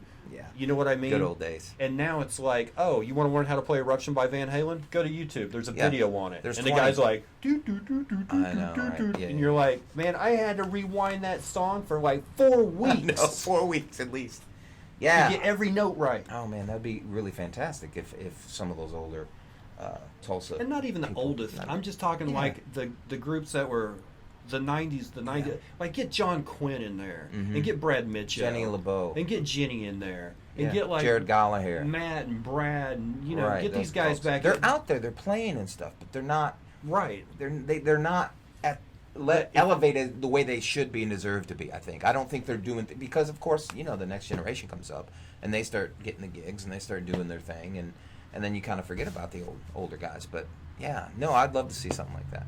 That'd be fantastic. When you moved to Tulsa, what did you miss most, and what did you love the most About Michigan, Yeah, I assume so. the weather. I love. You like the weather in Michigan Yeah. better? You Well, like long you like winters. trick or treating in the I snow, don't do you? I don't like being. You like so, that first snow being in October? No, it's Yeah? not in October. Oh It's, yeah. Oh, so you never trick or treat in the mid-November. snow? Nope, never have. Lies. In the rain. Li- But I don't like. I don't like walking out my door in August in Oklahoma and feeling like everything is on fire around me. Hey man, So, I'm but not a heat guy. anyway, no, I miss I'm not that. a summer it's guy. impressive. I don't Yeah. know. I'm not a heat guy. Michigan's a beautiful state. When you got here, what was the thing you were like? my friends. I love this about this town. Oh, this town? Yeah. When you got here, what was Oh the my thing? gosh. The people were so friendly. I didn't even know what to think. It was kind of like a culture shock because where I'm from, What are you everybody's just looking kind of yeah, right. So everybody's smiling at me, and I'm like, I don't know how to take Ignorance this. is bliss. It was beautiful. No, That's yeah. why we smile all the time. Yeah. We're dumb. No, but the people. I think I enjoyed the people and how genuine and friendly and Yeah, stuff they they call were. this the heartland because the brain's not here. Yeah, Oklahoma. Yeah, that's what I like. Still pointing the finger right here. Okay, Good we're not people. we're not pointing it out. It's right Hey, here. I can, it is what it is. It is what it is. We just turned into Sports Center. That's fine. I can roll Every with that. pro athlete. Well, at the end of the day, it is what it is. It is what it is. Just like, what does that even We mean? take it one day at a time. Yeah, we're just taking it one game at a time. One We're game not at a even time. we're not even Well, looking you're forward to there. our big series this weekend against Boston. It's like, yeah, This sure, you're guy. not. Do you follow any sports at all? Or English, have you ever? English Premier League? Okay, soccer, Yeah. football. Yeah, right on. Any American sports? I know it's American, but you know what I mean. Like baseball, I football, played, basketball. I played basketball and I played That's all right. baseball, but I didn't. You don't follow it anymore. No. Yeah. There was a point where I broke both of my arms. I used to sit home and like at 10 o'clock at night I would make sure I was watching Sports Center, right? Yeah. Just so any of my friends who are all into sports, anything they'd bring up would be like, oh, I saw a story Yeah, on that. you had to keep You up. know, basically an hour's worth of television, and I can have conversations on any level with anybody. And then I Yeah. broke both my arms. And I was stuck at home for like 3 Yikes. months, and I was like, you know what? I'm only going to like pay attention to stuff I like. And Sports Center isn't covering Premier League soccer, so Yeah. I don't care about baseball. Why am I watching facts about baseball? I agree. The coverage is a lot better now, right, of soccer. And the Americans, Yeah. you know, and NBC has a deal, and USA Network has, Yeah. you know, they run games. But It's just it's improved. It's definitely no. We had a team here, like '83. Oh, the Roughnecks. The Roughnecks. Oh my gosh, And my that- friend Chad Malone, who you need to get on the show, lead singer for the Shame punk rock band. He's my age, and he grew up. They write so many great songs about playing football, and back in the day, he wrote a song called, gosh, what is it called? Can't think of it. It's about that '83 Roughneck team He's a that gunner. won it. Victory in '83. Yeah, You need to get Chad on here. Yeah, he's He a can gunner. talk You all guys day. have a lot to talk What's about. his favorite team? He's Chris? a gunner. He's He's an yeah. Arsenal fan. He's Arsenal. fan. He's Arsenal. But man, he's yeah. But see, when we had the Roughnecks, the last year of the league, before the league folded, Yeah. we won the championship. Right. And we had 83, this baby. guy here. He originally came from Manchester City. He had played for the Portland Timbers, then he came to Tulsa. The year we went, he had like, in 17 appearances, he scored like 30 goals. Wow. You know, he was on fire. His name was Ron Futcher. He was the number 9. And I love the number 9. he was That what? was I know you didn't mean to, but that was a great Christopher Walken you just did. Wow. Wow. Hey, kids. But- Unintentional. But when I was 12, I mean, that was the first time I'd heard of Manchester City was Yeah. this guy. Like, Yeah. who's the guy that talks funny? Oh, he's from England. And then after the league folded, he went back to England and finished up his career at Burnley. And then Charlie Mitchell was on that team as well. Yeah. Yeah. So Yeah. Good time. that's about the only thing I really Every year I get a shirt. And, That was another thing when I moved here, was the love of soccer here. We didn't have that up north. It was no. We had Skelly. But you had the we are Roughnecks in and stuff. we're in the middle of the map. Mhm. You know, it's hard for Right. us. It's hard for us to get Bowie to come to Tulsa, right? As he But had. we have Pele come It here, is now. and we have Franz Beckenbauer coming through here because Yeah. we played the New York Cosmos Yeah, that's at really Skelly cool. Stadium. So the New York Cosmos would come down here with all these people. Like I'd seen Pele in a movie with Michael Caine, Yes. Victory. You Victory, know? great movie, Sylvester Yeah. Stallone. Yeah. So I'd seen him in that, and Yes. I'm like, hey, this guy's actually been to our Yeah, town. He's played that's soccer fantastic. here. Yeah. So there is a soccer culture right here Really in is. Tulsa that really is. It's pretty special. It's pretty cool. kinda. Yeah. You know, pretty you're not going to get that kind of love in a Mm-mm. lot of other heartland. No. That's what blew me away. I'm like, wow, people have soccer here. Alex Morgan's almost like single-handedly making soccer, well, at least for like females. Yeah, I mean the women can Oh, keep man, getting she's- they can keep getting she's amazing. stars on their shirts, man. They can keep getting winning World Cups until the guys win a World Cup. Yeah. It's not going to be marketable to the point where the women can get paid more money. I'm Yeah. sorry. That's the way it works. It's sad, though. If you want more money, because I remember when the women won the World Cup this year, the Yeah, U.S. it's women's team, fantastic. the Yeah. crowd chanting equal pay, and it's like, well, the stadium's only half full. That's part of the problem. Right. Make your right. make your product marketable, and then you can up the pay. Don't just give people more money because they deserve it. You have to have something to pay them with. Yeah. Imaginary money doesn't work. No. Let's see. Your Groot shirt has a mixtape. Mhm. What is on your ultimate mixtape? Oh man, so many great things. Son of Ultimate mixtape, a. man. Your ultimate mixtape? It'd be a lot of Duran, it'd be a lot of Prince, it'd be some Police, U2 mixed in there, and then I'd have stuff like Squeeze. What do you got? You got on Anything a by Paul Carrick. on a 90-minute cassette. Months. You had 45 a side, 4 minutes a song. You might be able to get 11, 12 tracks per side. Uh-huh. Okay. Yeah. Yeah, I'm thinking of the mixtapes I actually made. Yeah, I'm just thinking, name off 12 acts that would be on there, and that way they could have 2 songs, 1 on each side. I'm not going to ask you to name off 24 acts on it, but Okay. but no band you can have on there has more than 2 tracks. So Okay. Name off. Let's say Duran, Prince, the Police, U2, REM. hold on with the U2. Okay. We're going to stay on number 4 for here a second. Mhm. U2. Are you talking? Talking 80s U2. So U2 War. Not that far back. Probably Unforgettable Fire, Joshua Tree. Those, okay, yeah. Unforgettable Unforgettable Fire. Fire is my favorite album that they did. Joshua Tree was like 89, 88 or 89.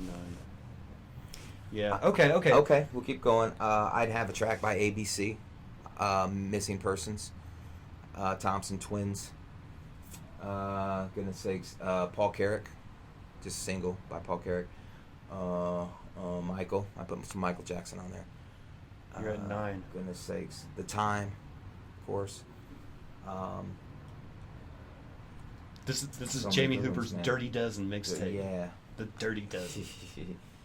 Terrence Trent D'Arby. I'd have some Terrence on there. Wishing And In Well- Excess. Wishing Of course. Well. Okay, there you go. There you go. Terrence Trent D'Arby. That first album is. So basically, the point for those of you who don't know the fine art of a mixtape because you live in a flash drive society, the point of a mixtape was to assemble not just music, not just to go, here's my favorite songs, love me for them. Mm-hmm. What you would do is you would make this in hopes that the music would in some way attract another person. It was kind of a pull trick. So you would start with kind of a quick pace song. Just to get them interested, and then you would slowly bring the tempo down, song by song. Yeah. Is Terrence Trent D'Arby the point where you're like, this is where they need to start unbuttoning? Probably, yes. This is Wishing where they Well, need to start declothing. Wishing Well, Sign Your Name, something like that. Yeah. So sexy. You would plan it. I mean, we were mental as kids. We would plan it out as like, all right, by song 4, she's fine. It's like, no, she's not. If she'll just stay in the car till song 4, Yeah. that will be the one to get her. No, song 5. No, I was saying Oh. I once made Melinda mixtape. Oh. I didn't understand the art of a mixtape. Yeah. If you listen to it, you'd think I'd had a multiple personality disorder because it didn't flow. I just like, I like this song, I like I this can song, I believe like that. this song. So I'd have some Cure in there too on the other side. I'd have the Cure, of course. Is you know. is the Cure cliche by this point? No, did you see them perform at the Rock and Roll Hall of Fame this year? Yes. They're But- not cliche. They're coming out with a new album on Halloween, by the way. It's going to be like classic Cure stuff. It's new material. I can't wait. Look forward to it. But they made it into the mainstream when they weren't trying to be a mainstream band. No, they weren't trying, They wanted and to be that's- fringe. He wanted to be the Yeah. same. He wanted the Cure to be on the same level as Susie and the Banshees. And as far as his Susie mind- and the Banshees stayed on the fringe. Yeah, they just happened to cross over, and he had no control over that. He just wrote songs that enough people related to him. It's like, okay, well, he's not trying to be mainstream. That's the difference. He's just doing what he does, and it just happened to cross over. What is and the then last song on the mixtape to make you turn it over to side 2? What's the hook? Make me turn it over to side Yeah, 2? like at the end of side 1, are you going to turn it over? No, you got to have a good song to go. Yeah, I want yeah. to keep hearing this. Oh, What's the okay. hook? How do you hook them? Goodness sakes. How do I hook them? Pictures of You. What? Pictures of You. Pictures of You is a great song by the Cure. Okay, if we're talking Cure, No, that's no, one no, of no, my no. favorite. I just threw that out there. It doesn't have to be Cure, but I'm just like Pictures. Fascination Street. There it is. Fascination Street. That song is just intense. It's just, it builds, and it's just this. I want to turn it over and listen to the rest. How come people don't do songs like Pictures of You anymore? And what I I mean I by love that song. And what I mean by Yes. that is, of course, what I mean is the 4-minute intro before you Right. ever hear a Nobody, lyric. because it's not formula anymore. Of course, it's like if you don't have a 3-minute song, and it's got to be structured this way, you don't get on the radio anymore. When Jared was here, he talked about, because we were talking about the pros and cons of the old business model in music. Yeah. Where you used to have to go through a record company, Yes. you used to have to try to produce your own stuff, make a demo, send it off to Yes. record companies. Record company would approve you or whatever. Try Yes.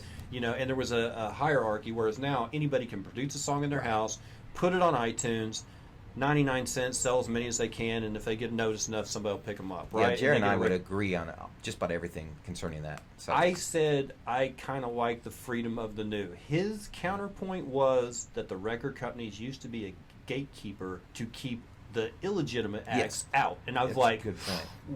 That's a good point. yeah, I got to kind of agree with that. That the It's true. It's true, and they did all the promotional work for you now. Where if you're an independent artist now, you have to do everything on your own. You have to promote yourself. You have to do all your business. You have to do all your gear and your merchandise. Our Andy Summers talked about that recently. He said he felt bad for a lot of Yes. new artists today, younger artists, because he goes, man, the crap they have to go through just to get Right. get noticed. It's terrible. Yeah, they're not free to just be artists. They do you, have to do you be- work harder now? than I then- did then? Well, I mean, Yeah. of course you are, because you're working as a solo act. Right. Solo act, and then just trying to make a living too, just having a regular job and trying to do music on the side. Yeah, I'm working hard all the time to do it, but it's worth it. I'm gonna just keep doing it and doing it because you have to. As See, an that's the artist. reason. Like Chris talked me into doing stand up. Yeah. And taking that class, he's like, Yeah. "Hey, you create your own opportunities." He's Yeah. like, because my biggest gripe with being in a band was nobody would be there on Tuesday practice, but everybody wanted to be there for the Friday, Saturday night gig. Nobody wanted to rehearse, but everybody wanted to be in the band. Yeah. Yeah. And as a stand-up comedian, you write your material, you produce it, you direct yourself, you are the talent, You you do know it on you your know own. how to deliver it, like you are the show. That's But right. at the other hand, there's no one there to help you To help when you with all fall. that stuff. Right. Do you have Agreed. someone who you collaborate with? Do you have someone that you trust enough to collaborate with, or go, what do you think about this? Like musically, Yeah, I mean that's I your. have a great group of guys currently that I'm working on this new album with that are going to be my band in the studio and live.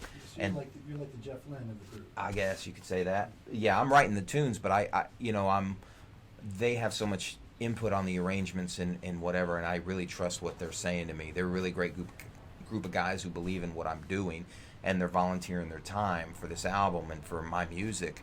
So yeah, I have a lot of respect for those guys. So yeah, I have a few people around me that I can bounce ideas off and say, hey, what do you think of this? What can you come up with something here that fits this? You know what I mean? I got those type of guys around me that's really so creative blessed. input, so it doesn't Yeah. all sound like bland one person, one note kind of stuff. Right, and I think you get your better material when you have multiple people kind of contributing. Yeah. for American sure. Gray had. I mean, Prince being the exception, he could do it all himself, but there's only one Prince. like Gary sang blues. Sky was a big fan of 80s hair metal. Yeah. Brian Parker was a punk background. Aaron Griffin and Mudbone were basically from different kind of rock backgrounds. But when they came together and made music, it was like it Isn't almost that cool? turned out into funk. Isn't that how it should It just be, right? blended into organically. yeah, it was, and then when you had that band split up and you had 4-piece come in after that, where everybody was on the same page, Yeah. it sounded so bland. Right. Because it's I know. like, well, now you're just a 4/4 band. Well, I've always said this: you could have 4 or 5 of the greatest musicians in the same room and try to form a band, and it wouldn't have the same chemistry as just 4 people that they just fit together. You know what I mean? You can have great musicians, but that doesn't mean you're going to have a great band. You know, it's just the individuals and the chemistry that bring it. Police is a good example. Police is a great example. U2 is a great example of that. What do you think was the most interesting personality of the 80s? Do you think anyone was certifiably crazy? Matt Frewer. Lots of people. Matt Frewer, biggest personality of the 80s, hands down. Max Headroom. That's who Matt Frewer Oh, was. okay. I didn't know the actor's name. Yeah. But the character Max Headroom was pretty interesting of the 80s. And then you had a lot of different crazy characters. Where's the weirdest place you have performed? Weirdest place I performed? 71st Street Station. I mean, I saw you at the Depot. Kirkland Field, my cover band, a few years ago. We performed on a floating barge, I guess, out on the lake. I think it was Grand Lake. We were literally out there on a lake on a barge. Yeah, and that was weird, like floating and playing. I don't know. Don't ask me how they the electricity and all that worked. It generator. just- I mean, yeah. did you have to like crank up the amps so Yeah. nobody heard the generator that was running everything? Yeah. The power of your rocking. It was crazy. Yeah, we just. That's probably the weirdest. Let's see. Have you ever been heckled? Was the heckler funny? Oh, me musically heckled? Hey, do you play requests? Well, yes, sir. Well, play somewhere else. I had a drunk girl. No, I haven't been heckled, but I've had people come on stage and want to sing with me or want to play a song that I don't know, and I'm like, I don't know that song. Well, just do it anyway. Let's just do it. Besides drunk white girls when you say Yeah, mostly. So yeah, I've had some crazy things happen. Could you do the piano bar gig at the casino? I've heard about that gig. Somebody told me. I mean, do you know some lounge music? I do. I play lounges. That's what I kind of do. But I don't do necessarily lounge music all the time, but I could. But I do play lounges. Yeah. So Well, much, hey, puppy, come just in so much again. energy. I love Has anyone ever asked you, man, what are you doing here?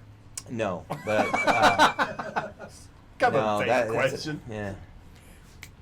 No, I'm not. Yeah, Billy deserved that question. I don't know if I deserve that question.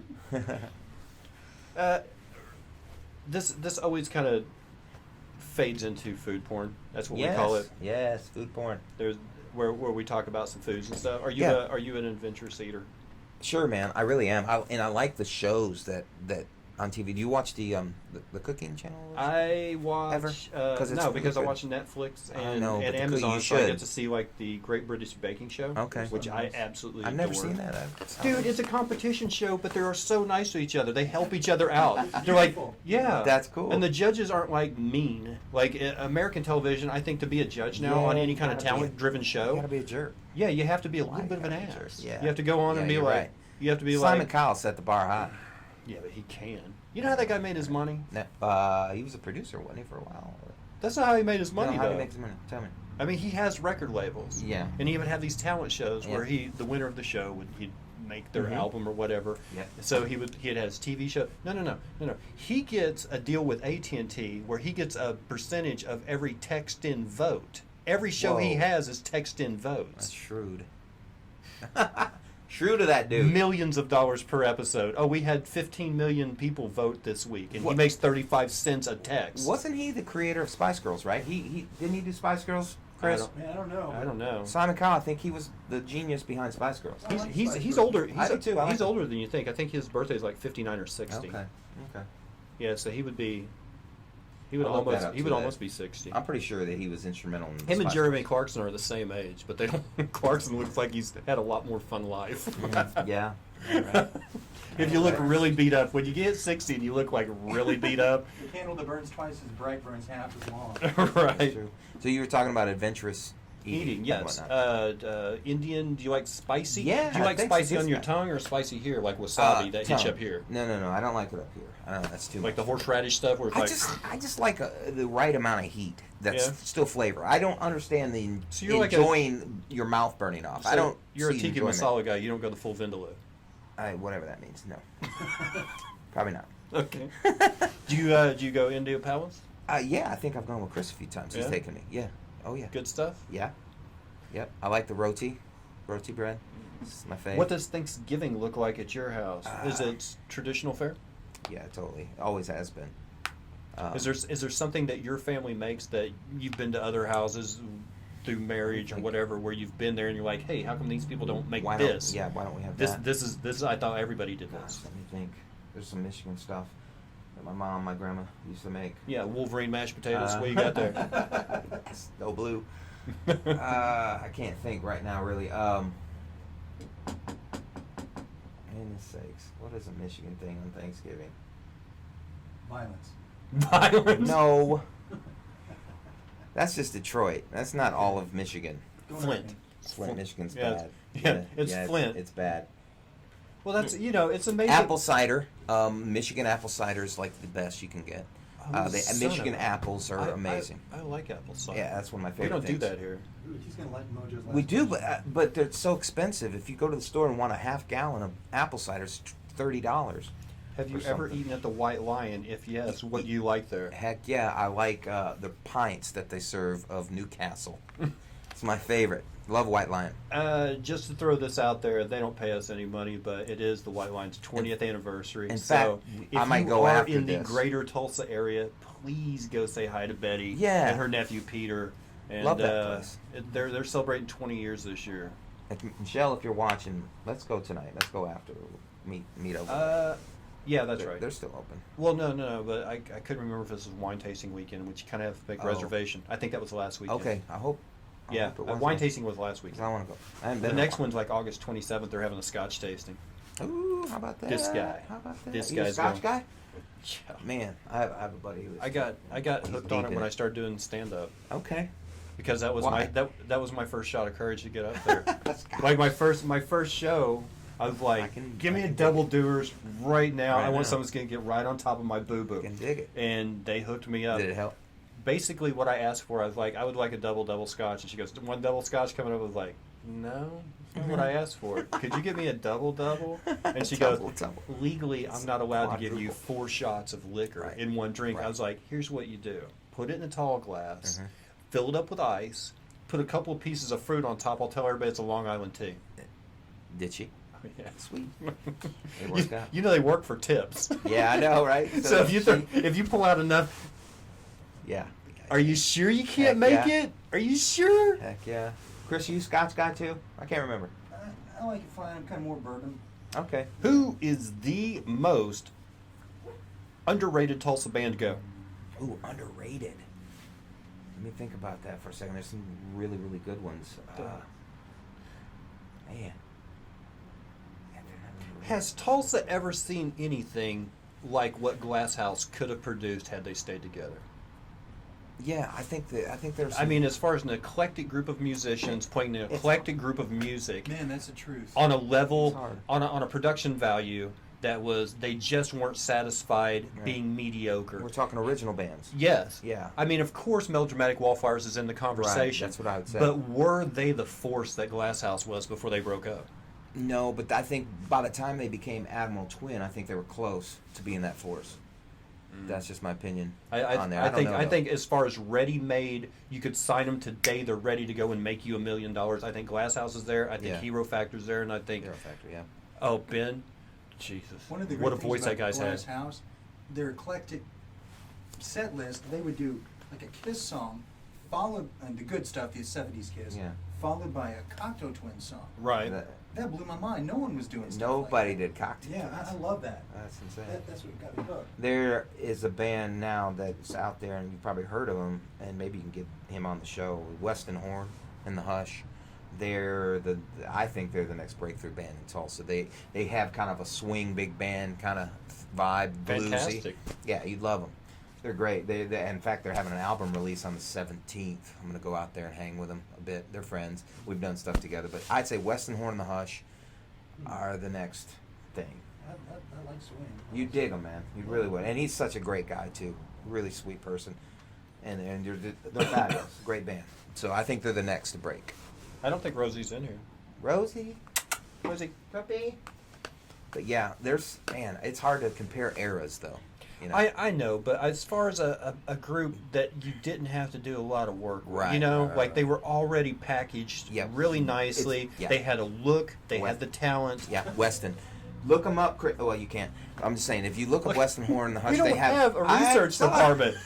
We're talking to my researcher. What kind of podcast is this? This isn't a podcast. This is a live stream. Okay, live stream. What kind of live stream is this? By God, no, I'm Best just kidding. venue, best venue to play in Tulsa. Best acoustics. Most people would say Kane's Ballroom, and they probably wouldn't be wrong. for acoustics, it's a flat roof with girders But exposed. the wood floors and everything, it sounds great in there.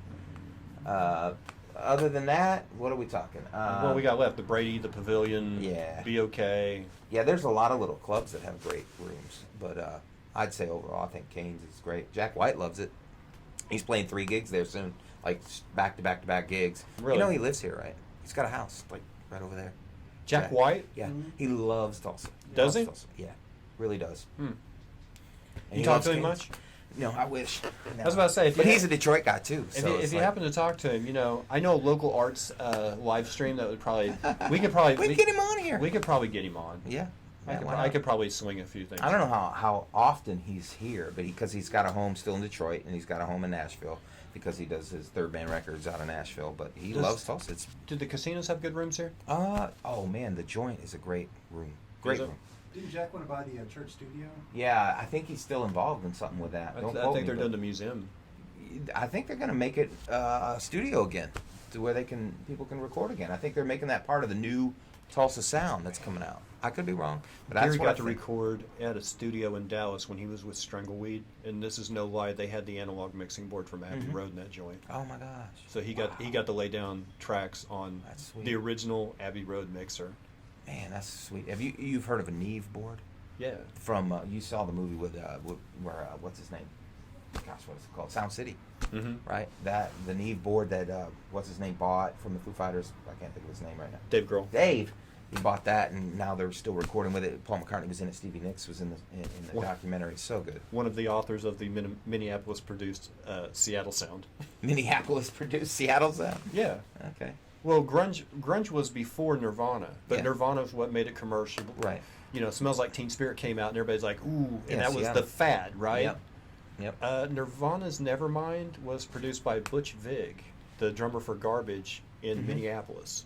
Are you sure? I Yes. think that was Sound City, wasn't it? No, That was the whole. they crux. made the album in Minneapolis. The Seattle Sound is another Minneapolis Okay. byproduct Well- because of Butch Vig. They probably recorded in Taste the Would Park. you consider STP part of that? I do. STP was San Francisco, but they were though. San Francisco, Yeah. but they were still lumped in with the grunge sound, course. and they're my favorite. Me and Chris' Anybody that had a monotone lead singer at the time, because favorite. the real grunge sound died with Andrew Wood. He was this 19-year-old little repressed homosexual guy with a voice like Axl Rose, and he was Chris Cornell's roommate, and he was the lead I singer was of just Mother gonna Love say. Bone. And Temple of the Dog, if you guys know anything about that album, is Chris Cornell's love letter to his ex-roommate, who died in I didn't know that. face down in a pound of heroin after the single soundtrack came out, and Mother Love Bone got signed. So what they did was there was a local guy who just would get up and, you know, hey, Eddie's in town. Hey, want to get up on stage, do a couple of songs with the band? His name is Eddie Vedder. And he joined Mother Love Bone in the absence of Andrew Wood and became Pearl Jam. Chris Cornell and Scott Weiland are my two favorites. Mine too. I was just gonna say Chris is the best singer of that entire sound and that entire Is era. any of those lead singers still alive? Oh gosh, good question. Well, No, I don't think so. Let's say Eddie Vedder. Vedder's still alive. That's it, Yeah, pretty but much. like Andrew Wood, Cornell, Lane Staley from Alice in Scott Chains, Weiland. Scott Weiland, Uh-huh. like all those guys are gone. Yeah, crazy. Michael Billy Hutchins Corgan's is still on. the two that I miss the most. Yeah, we still have his sitcom if we want to go back and experience young Billy Corgan. No, my two favorites were, well, STP's got to be up no, there, right? no, from that era, I would have to say. That's the The two that made me the most sad was Michael Hutchins Yeah. from NXS and Right. Shannon Hoon of Blind Melon. Oh, man. When Shannon Hoon Yeah, passed, yeah. because they were just different than. Yeah, They that's were different they were sound. flying with those same groups, They but could've- their sound was they were different. nowhere near Right. grunge. But Right, they right, still right. got in all the shows. Yeah, they sure did. Yeah, Blind they were Melon cool, was man. amazing, by the Good way. band. And then of course Michael Hutchins. I mean, that's sad to me as an '80s kid. You know, Who would be the members of the ultimate band in your opinion? Let's start with lead singer. Okay, I'll tell No, you. let's start at the back and work our way to the Okay. front for dramatic effect. And I've done who's, this. Who's in okay. percussion? This is for you. Who's in percussion? Stuart Copeland? Yeah, now we're talking.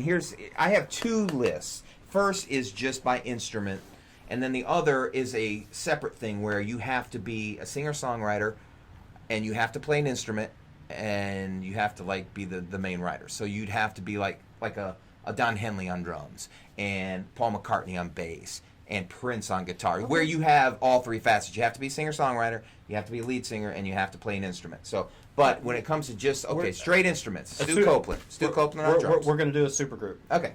We're going to put together the David Coverdale version of Whitesnake. No, because the original Whitesnake was John Sykes, and it was a beautiful thing. And then the supergroup version, where you had David Coverdale and Vivian Campbell from River Dogs, and Ronnie James Dio, and Adrian Vandenberg played in the band Vandenberg, and Rudy Sarzo was from Quiet Riot. And, it was a supergroup, it was a compilation. So that's what we're going to build first. Okay. On percussion, we have Stuart Copeland. Stuart Copeland of the Police. Yeah. On bass guitar, Oh gosh, Sting. Sting on bass guitar. This is kind of police heavy already. Yeah. Well, no. Okay, you're right. Stu Copeland. Let's not do Sting. Well, you may not have a better bass player. I know. I'm thinking Paul McCartney, but then again, he's not 80s. You haven't Is this mentioned 80s? It doesn't have to Okay, be. It's just a super group. Paul What about- McCartney on bass. Paul McCartney. Yeah, agree. Paul McCartney. That's my boy. You've left out Geddy Lee twice I now. know. God. Well, I left out Neil Peart too. I know. Okay, I'll let keep that. going. I'll let that one You slide. let that one slide. I'll let Man. Neil Peart slide, but Geddy, come on. Man, All right. On lead guitar. No. On keyboards. Let's make it a 5-piece. Okay, are we Or talking four keys piece. or piano or organ? Because I'd split it up. Okay, I'd have Okay, on piano. Billy Joel. On organ. On organ, Steve Winwood. Steve Winwood. Yeah, Hell yeah. absolutely. And then on keys, on synth, I'd have either Nick Rhodes from Duran, or I'd have Stevie Wonder, depending on Are what you kind of sure? style. Yeah, on synth. Who would you have? Matt Fink of the Revolution also would be close to have him in there. The Doctor, Matt Fink. I'm trying to think of. So if we're just talking like I'm instrumentalists. trying to think of the guy from Foreigner. Oh, yeah, see, I'm not a big Foreigner fan. But then you have Thomas Dolby as well. I'd put him on synth. I'd put Howard Jones on synth as well. Hojo would kill it. So let's just leave keys alone for a moment. We'd have Billy Joel on piano. We'd have Steve Winwood on organ. We'll leave synth alone for a minute. Guitar player. Would you have lead? Would you have? Lead. I'd have a rhythm and a lead in my Okay. band. So, All right. gosh, just a lead guitarist. Buckingham. Gosh, yeah, Lindsey Buckingham. That's a a good one. good choice. It's a really good choice. Eddie Van Halen. I'm sorry. I'm just a rock. I just think he's the On best. lead? On lead. Yeah. because You he played said a, lead he, vocal, you need to be he lead played vocalist. he played good rhythm too. Well, I know. No, this is just an I'm this is sorry. the instrumentalist one, Chris. Right, The sorry other about one. that. My bad. Yeah. So I'd have Eddie. This would be weird, but I'd have Eddie on lead, and I'd have Lindsay on rhythm. Okay. That would be kind of a cool, And weird and, thing. and the front man. Lead vocalist. Oh my God. What do you do? I mean, Prince. And he'd also be playing guitar and everything else. If not Prince, lead vocalist. Gosh, I'd have. Man, you got Sting, you got Prince, you got.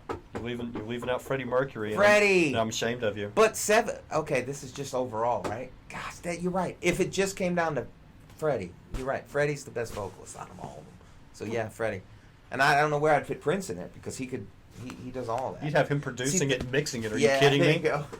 Perfect. Jeez. See, that's why my list is a little bit more. All right, now the other list that you were The talking other about, list. where everybody is like You a gotta- multifaceted. Yes. Okay. Okay. Now we're talking. On drums, On drums would be Stu Copeland.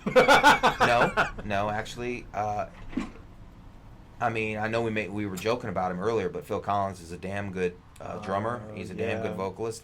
It'd be a toss-up between Phil Collins and Don Henley because they're both lead vocalists, they're both percussionists, and they both write. See, that's my three criteria. Okay. You got to write, and you got okay. So your bass player is naturally Paul McCartney. It's either Paul or Sting. Okay. I'm gonna go with Sting this time because I went with Paul last time. Who meets that criteria as a guitarist? Oh yeah, there's lots of them. Well, Lindsey Buckingham's one of them that meets the criteria. So he's made both lists. Prince. That's who would be my lead guitarist because he writes and he sings. Oh, we left out and- the keys. Keyboards would be Billy on Floyd piano. Kramer. Well, he doesn't fit the criteria. Billy on piano, and Stevie Wonder on synth. You need a dancer in there like Paul Rutherford. Who's the guy from? Who's the guy from Frankie Goes to Hollywood? Paul Find his Rutherford, name yeah. up. Paul Is that his Rutherford. name? Yeah, Okay, I didn't know. He almost kind of recognize threatens it. to sing, but he never does, and he just dances and plays. You know the inside. Explain that to him, Chris. The band Frankie Goes to Hollywood, there's a guy named Paul Rutherford. He has a great look, kind of porn He mustache. kind of got the Freddie Mercury Yeah, look he going does. He has on. He a- wants to be Freddie. But he doesn't sing, he just kind of No. stands there and dances in the videos, and he has a microphone. He always looks like he's about to threaten to sing, and then he puts the microphone back and just starts dancing. Wait, is it like the hype man? He never does. Yeah, He's basically, fantastic. yeah. I want that guy's job. He He's doesn't getting all this have to money, he do doesn't it. do anything. So Anyway, that's an you've inside joke you've we do. compiled this Okay. this amazing list of musicians, Yes. songwriter Yep. types. Yeah. Who is good enough to be the singer for these people? Gosh, see, that's the thing. If you just pick a single Robert lead Plant for the singer- win? Yeah, Robert Plant. Does he play an instrument? See, that's the Plays question. harmonica. He does? The singer Okay. has to play an instrument as Yeah, well. all of them do. They have to play an instrument and write and sing. That's the criteria for this particular group. So Well, Freddie plays. Freddie plays piano and he's Yeah. really good. He plays some guitar. And he does play some guitar. That's right. So Freddie would qualify for this group as well. See, that's where it gets hard, the lead singer position. Which band do you secretly love but would never admit your passion because it is just too embarrassing? Ooh. It's not a band. It's an artist that. Stacy Q. Yeah. No. And Two really, of Hearts? Yeah. and really, it's not that embarrassing when you look at it. But I love Ozzy Osbourne. I love his. Why is that embarrassing? Right, I know, like, well, because I'm not a metal guy. I didn't, you know what I mean? A lot of people like Ozzy. In my group of friends, they'd be like, "What?" I was expecting like Nora Jones or something. No, I Come love on. Norah Jones. That's not embarrassing. Ozzy, just because he's Ozzy and he's goofy and all that. But I love his songwriting. I love his voice. It was like a secret thing with me. I'm like, I don't want to admit I like Ozzy. What's with the ladies not coming up with, not branching out and trying to be a little more creative? Like you have the Annie Lennox up there in the suit and the bright red hair, and Right. she was really making a statement. But then you have somebody like Lisa Loeb comes out, and you have all these cookie cutter versions of her. Jenny LeBeau could honestly Right. be lumped in with that group. Sure. And then you had like the Norah Jones, the piano playing things, Right. where you had her and Vanessa Carlton Yeah. and Michelle Branch, and Michelle Branch, that's it's right. like once they find one, they just monetize it by of course coming out they with do. 2 more knockoffs. Of course they do. It's like they don't let dudes do that. Like every dude that has to be out there has to be some original guy that stands out from the crowd. Yeah. Do you like some off? Have you ever heard of Cousteau? Mm-mm. What? Mm-mm. Oh my god. Cousteau. No. Oh, you were asking about the group that I liked that nobody else liked earlier, like in the '80s. What was the band that you kind of like nobody knew about but you loved? I was the only one in my school that could pronounce the words Depeche Mode. Okay, that's a great example. Nobody else even knew how it was pronounced. But this band never got big, but their first album was great, and I just randomly selected this album just by looking at it in the mall. I had no idea who they were, but a band called the Mighty Lemon Drops. Oh yeah. Great band. Great album. That first album was great. So I was a big fan of theirs. I think about the time they came out, I was listening to New Order. Yeah. Yeah. Nobody knew who they were. Did you ever think it was a little bit weird that Morrissey left the Smiths and then he had compiled a band to play behind him when he went on his solo tour, and it was the Smiths? I'm so sickened now. I'm so sickened now. No, that doesn't. It's like, hey, Morrissey, your first solo tour. Who you got on guitar there? The guitarist from the Smiths. Oh yeah, who's the bass player? Bass player from the Smiths. On keys? Yeah, Smiths. Yeah. Drummer? Smiths. He knew how. Why aren't you still called the Smiths? I know. I don't know. Morrissey's an I anomaly. loved. I do too. I loved his SNL performances. Yeah. I mean, they were just Recent. no. See, I don't watch SNL anymore. No, I don't know if when he he- can. when he- But he's playing again. He's touring again. Oh He's my doing stuff. gosh. He's So. a great front man, that's right. Yeah. He is, for some reason, it's not like, he doesn't have like that Andrew Dice Clay kind of charisma. There's certain people who attract attention because they demand your attention. Yeah. Yeah. Like say Dice Clay, big personality. Yeah, hey, yeah. look at me, I'm over here. That guy, Right, right? right. If you And then don't there's look people at like him. Morrissey that you don't know why you're staring at this guy, but you can't take your eyes off of him. Yeah. Like he's a very subtle front man, Yeah. but he's still the front man. Yeah, He still a lot of- demands the lot of attention. charisma with him. Do you find it hard to maintain the part of being the lead singer when you are behind a piano? No. Yeah. See, Where that's- you put a desk between Yeah. you and the audience? That's always the the thing that you have to overcome as a. Or do you piano do it player. like Chris Martin of Coldplay does, where he turns it sideways so he can still Right. He's I still think accessible that's- to the yeah, yeah, audience. yeah. That's a smart thing to do. I do that as well, and then I try to get out from behind the piano as much as possible too, if I can. So I'm writing more songs on guitar lately. That helps me get out front more. But yeah, that whole thing is always been a challenge as a piano player. Yeah. What band would you absolutely not listen to? Like current or just overall ever? What band? Anything from like late '80s metal, I would not listen to. So if you're making a mixtape for Jamey Hooper, No. he's Don't do asking. that. He wants at least 2 Skid Rows. No Skid Row, no Europe, no Warrant, Whoa! no Europe. No. Okay, good. Yes, Europe. Chris, No, get involved. please talk. Okay, well, Do you have he a hates Europe. Why do you guys have a problem with some Scandinavians singing songs about Native Americans? I don't know. Why do you guys have a problem with a band I from know. Norway singing a song called Cherokee? Okay. What is your deal? Because my taste isn't all in my mouth. Oh. Oh.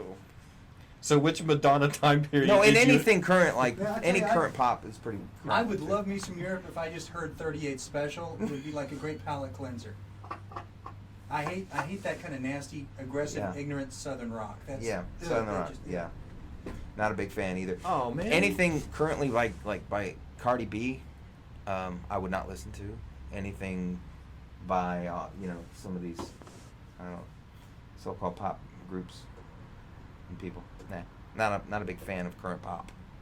There are some good stuff. Was there ever a generation of pop that was good? Yeah, 60s. 60s pop. Yeah, Beatles, Stones, Beach Boys. I mean that's pop, right?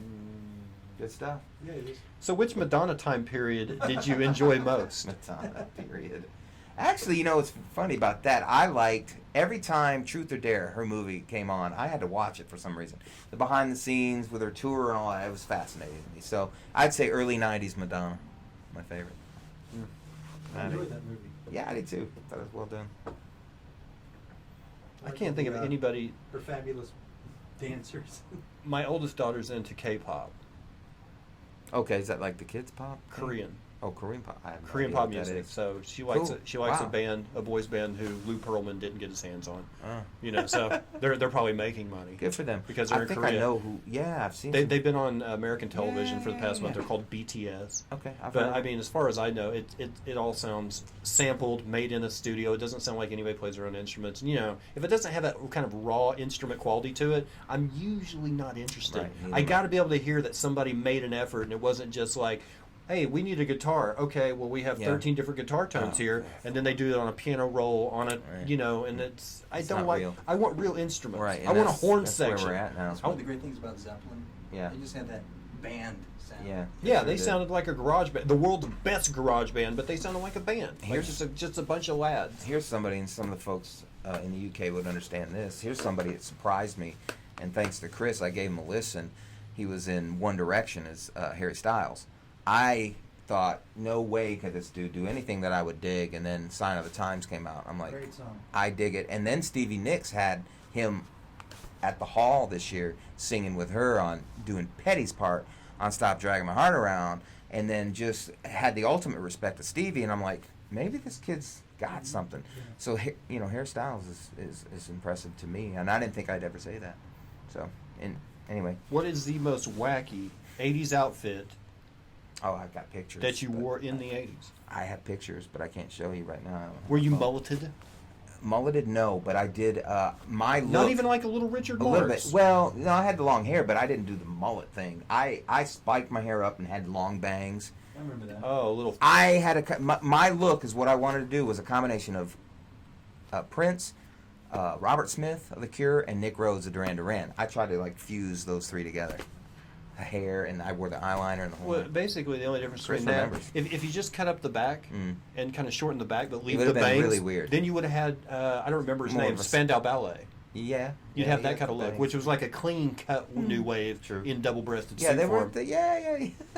There were several new wave looks With that the- you could acquire. I think in that video, I think he had the Bob Barker microphone too, the did. long slinger one with the little ball on the end, and he was like, he was nothing but He eyebrows so in the video. did. The eyebrows were going massively He in it. so did with the Bob Barker mic. Yeah. Yeah, I You're love so that right, video. bro. I didn't like it whenever who was the band that came out and redid that song and they put it to a beat. Well, here's what I didn't like about it. It's like that song ended PM up. Dawn. PM Dawn Okay, remade a Spandau, or they Oh. sampled a Spandau Ballet yeah, song. yeah, I was yeah. like, My fiance loves that song, Oh. so I can't diss it. But I didn't like the fact that every 80s scene in any sitcom where they flashed back to a reunion or every 80s movie that came out recently, they'd always have that song playing all the time. So I'm like, that there was more music than that in the 80s, folks. It's like the okay. It This is is what my like the kids know about the standard 80s. Yeah. Roxy Jellies, music, man. Roxy Music's another great one. jellies, Yeah, Jellies. neon I had colors, 5 sisters. side ponytail. Yeah. What's your purpose? That's what they remember about the 80s, and I'm like, Yeah. you know, Yeah, people that's didn't wear that all the time. No. That was kind of That's like interesting. 80s party wear or something. But I mean, Yeah. mostly it was preps. That's true. That's true. A lot of tight, like, Yeah, tight jeans, ankle tight jeans. And or roll. penny loafers. And Yeah. And again, Stranger Things has got that down. I know, they really do. Any flock of seagulls here? No, and that's what I was just going to say. Everybody says, flock of seagulls hair. I never you gotta knew have really one long. person that did a flock of seagulls. You gotta Not cover. one. You gotta have bangs long enough to cover over Right. one eye. Right, right. You gotta have that thing. People would mistake my hair for that when I show pictures on Facebook or whatever of what I look like in the 80s. And, oh, flock of seagulls. I'm like, no, No. there are very The flock of seagulls hair. different approaches here. Your bangs are. If I'm gonna set a set of specifications for the flock of seagulls hair, your bangs have to be able to dip as low as the ear on the side of the face that you're covering. Mhm. Okay, so your bangs have to be this low, and then they have to do what I would call a wave. Yeah. Like yeah, it was an difficult ocean to do. wave that would actually come up here, That's- and then when it gets to the top, after covering over this Yeah. side of your face, it gets short again. Basically impossible to do. That's why nobody had one. Best Flock of Seagulls song. Oh, Space Age Love Song. Exactly. Yes, thank indeed. you. Oh, Everyone's- and go ahead, Chris. Everyone thinks it's Iran, which is a No. great song, but Space Age Love Song. My all-time favorite. Yeah. To me, that is one of 5 quintessential new wave songs. So when I think of new wave, that song comes up. Yeah. And so does another band that I forgot to mention that I would have on my mixtape, Psychedelic Furs. Love the Furs. Had a chance to go see them a couple months ago, and we couldn't go, and I had to get my tickets away. See, Love that band. first of all, I'm gonna be completely honest with you Please. before we wrap this up. I'm not a fan of the 80s Well, that's at too all. bad. I have no good memories of the 80s. Alright. And the one song that I would put on any mixtape, you have neglected this entire interview. Please. Tell me. Till What is Tuesday's it? Voices Oh, Carry. love that song. How could you not have Amy Mann in your band? I just didn't think of it. Oh, my God. We used to, Kirkland Field covered that song. We do that song. We got a $50 tip one time from She that was song. on Time Stand Still on Hold Your Yeah, Fire by I know. Rush. Love She that did the song. background vocals behind Getting And Lead. I It love was that just song. amazing By to the way, hear her. that's And- like my 3rd favorite Rush song. but we haven't heard about it. No, well, You have completely ignored Amy Mann. Amy Mann, you're right. You can't catch them all. I mean, there's so many. I mean, great I even ones. threw out I can't even tell your birthday. I threw out Annie Lennox, just hoping to Annie reel was great. reel in some female influence, Okay, well, and maybe let's getting talk about it. shifted over. I to was going to shorter- say Kate Bush. androgynous, Oh, Bush. Kate Bush. androgynous females Yeah. from the '80s, and I was like, surely. Kate Bush, Surely Grace he'll- Jones. Yes. Gosh, who else? Well, Grace Oh, like Jones- Missing Persons. I Would you Missing say Grace Persons. Jones was a kind of a niche? She was very androgynous. No, but I mean, as far Yeah, as she wasn't. she was a huge, gimmick. but- Yeah. What do you think, She had Chris? great music. I She love did this have. guy. Well, I mean, did she write the music, or did she just so. I write think the Captured by songs? the Or? Prey, it's a great song. Yeah, I think she did. I thought she was more of a gimmick act. No, she was a legit musician. Okay. Yeah, I thought she was good. Because Missing her Persons. acting in with as Christopher Walken? as Christopher Walken's number 2 was just off the. Another so great bad. band I want to mention. You probably don't even know them, but it was an obscure band. Chris and I both love this band. It's called Lone Justice. Oh yeah. They were from Texas, Yes. right? Texas, Chris. Maria McKee, yeah. Okay. From Boston. They had that song "Shelter," and I thought they Beautiful, great video too. great video, and they performed on SNL in what was it, '85 or something, '86. Yeah, it's And I thought they were going to be huge, and they just never took So, off. But if you were a teenager now Mm. and had to dress like the '80s, what are you wearing? same things I did then. I'm wearing a trench coat. You get a purple lab coat. Well, yeah, or London Fog or something with my buttons, all my buttons, which I still have. I still Oh have yeah, all you my gotta have buttons. some flair, huh? Yeah, gotta have the flair. You gotta have some icon buttons. Yeah. I've you got are, 'em. you are Lloyd Dobler from Say Anything. Yes, that's a great comparison. Love him. Lloyd Love Dobler that character from from Say Say Anything. Anything. Oh, He oh was a my trench gosh! coat. Yeah. Yeah. Cusack, yeah. Can you have a John Cusack film where he's not sitting in the rain somewhere? No, get No? out of here with your crazy talk. That's the It's like you standard. can't have a Simon Pegg movie that he's not having a run. Like even in Star Trek, they found a way of making him run, where he ran from the console in the second J.J. Abrams. He runs from the console all the way down to the hole that Benedict Cumberbatch and Chris Pine are supposed to come through. Like he runs that shot, and then run, fat boy, run. Simon Pegg has to run. John Cusack has to stand in the rain. It's one of those wrong with things. that. Find your There's niche and you nothing fill wrong it. with that. How do you? We're wrapping up. We're wrapping but, up. yeah. How do you feel about being amongst a generation of people that are 7 degrees from Kevin Bacon now? I don't know. That a generation for real that does not know who Kevin Bacon is That's great. for the first time in decades. Yeah, I don't know. They remade Footloose, and I don't think they Is still that still know. the greatest movie of all time? No. Footloose. Flashdance is. I'm quoting. Flashdance. Everybody knows that. More. Howard the at- Duck is. Look at this man's shirt. Yeah, Flashdance That Boba tells Fett. it all Yeah, right dude. there. I'm quoting I was a big fan of Avengers. Fame. No, it never was. What? Fame. I actually love Fame, the original TV series, No, the movie with Irene. and the movie. But I love the movie. But then the TV series, I watch it every week. Did you like the show I Love the 80s? I love the of course. What's your favorite '80s movie? Man, that's so If hard you're to like in a say. hospital and you're just sick or whatever, and you had to just pop in your favorite '80s movie. Purple Rain. Purple Rain. I mean, always. But as far as like not non-musical movies, it would have to be a John Hughes, some John Hughes, and that fluctuates between Breakfast Club, Some Kind of Wonderful is a sleeper Great that I movie. love. Great Great movie. movie. It'd probably be Some That Kind was of Wonderful. Stoltz in that one, right? Yeah. Yeah. Yeah. Mary Sue Masterson. Yeah, great. Mine slides in just barely as an 80s movie because it came out in 89. But Adventures of Baron Munchausen. Oh, Never yeah. saw it. Never saw it. Terry Gilliam. It's a I Terry know. Gilliam film. Terry. Did you ever see Time Bandits? Yeah, but I can't remember it. I Oh, remember man. I remember it being on HBO like all the time One of the and best seeing movies bits and ever made. pieces here and there. Okay. Horror This- movies. Horror movies? Yeah. You like that was I your mean, some horror movies. See, I never got into them. Really? I Did you never- like any '80s horror movies? I mean, No. were you Freddy? Okay, No. you weren't into Never that. saw any of them. Yeah, I thought Nightmare on Elm Street was brilliant. when it I first was came out. basically I liked action movies that had the really really fake bright red blood. like Like any Schwarzenegger, early Schwarzenegger Commando, Commando. or where the guy gets shot and and then he takes his hand away and it's like, just I mean, brighter than my pasty grandmother's lipstick. Yes. Just that color red, Classic, right? uh-huh. But in comedies, that's all I watched. I never watched anything horror. Mm. So Jason and the Michael Myers and the Freddy's, all that's like my wife, she saw them, but I didn't. yeah, okay, interesting. I was watching Dirty Rotten Scoundrels I was probably watching Stripes. I watched in the Oh, 1980s. I Stripes, probably come saw on. Stripes at least once a year for the entire 80s. It'd come out. It would So just show great. up on HBO So great. for 30 days. You know. Me and Chris and I have a Ghostbuster kind of thing that we like I to love talk about. The Stripes. original Ghostbusters with Bill Murray and Dan Aykroyd and those guys. Love that one. So this is how we wrap things up. It used to Okay. be an improv game. I did a show called The News Junkie, it's a panel show where we had 6 comedians and a host, and we would make fun of things in the news, gosh. make jokes about it. Uh-huh. But there was a point in the show where we would do an improv game. Yeah. And basically we'd pull up somebody from the audience, bring them on stage, and all the 6 of us would get to write a little joke. That's cool. And we would have to guess what the person's name is, where they're from, and a secret that nobody knew about them. Now, in the context of this show, this is how we frame it. Oh no. You see yourself for the first time today. What do you think that guy's name is when you see you? Oliver Twist. You think Oliver Twist immediately. Look at Okay. me. Okay. Where do you think Oliver Twist is from? Just looking at him. England. In his Groot T-shirt. England. He looks English to you. Oliver Yeah, does. yeah, Okay. yeah. And for the final question, what do you think is a secret that no one knows about Oliver Twist from England? Take a good look at him. Take a good look. Just by Let- looking at him. Let it soak in. Yeah. You're seeing you for the first time.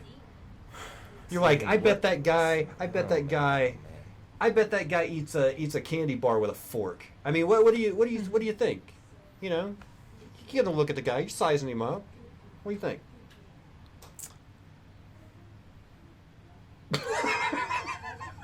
You're quick with the name. I think he secretly likes pro wrestling.